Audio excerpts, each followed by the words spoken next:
Nagkilos protesta ang ilang militanteng grupo bilang pagkondena sa nangyaring engkwentro sa Mama sa Pano, Maguindanao.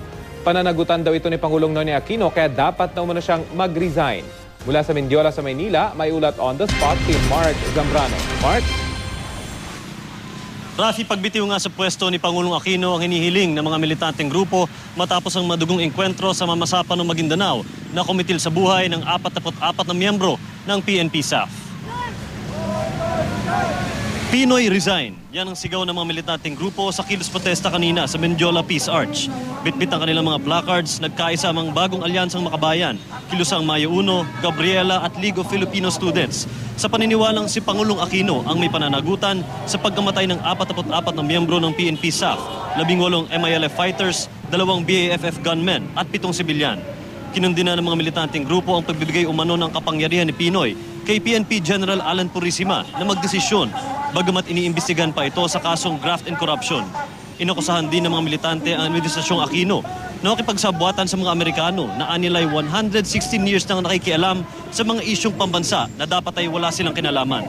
Dahil umano sa mga kasinungalingan ni Pinoy, sinuway nila ang standing ceasefire agreement sa pagitan ng gobyerno at MILF at pagbabaliwala sa kapakanan ng Moro people. Mula Mendiola, nagmarcha ang grupo patungong US Embassy kung saan agad silang hinarang ng PNP. Hinikayat nila ang mga miyembro ng PNP na makisama sa kanilang panawagan ng katotohanan at accountability para sa kanilang mga kabaro sa PNP-SAF. Sa mga kapulisan naman po, nakikisimpatya po tayo sa SAM 44 natin. Pero sa ngayon po, we have to maintain peace and order. We have to maintain order in Manila. So kailangan po yung action po nila na mag-rally dito ay dapat po maging maayos lang. Walang ibang dapat managot dito kung hindi ang mismong Pangulong Aquino na siyang promotor, nag-utos ng operasyong ito. Direkta sa kanya ang pananagutan at ang tingin namin siya din ang magiging pinakamalaking balakid sa paghahanap natin ng katotohanan dito. Walang ibang gagawin ng Pangulo dito kung hindi i-cover up kaliwat kanan yung kanyang pananagutan. Kasama na rin po ang pananagutan ni General Purisima at iba pang matataas na opisyal.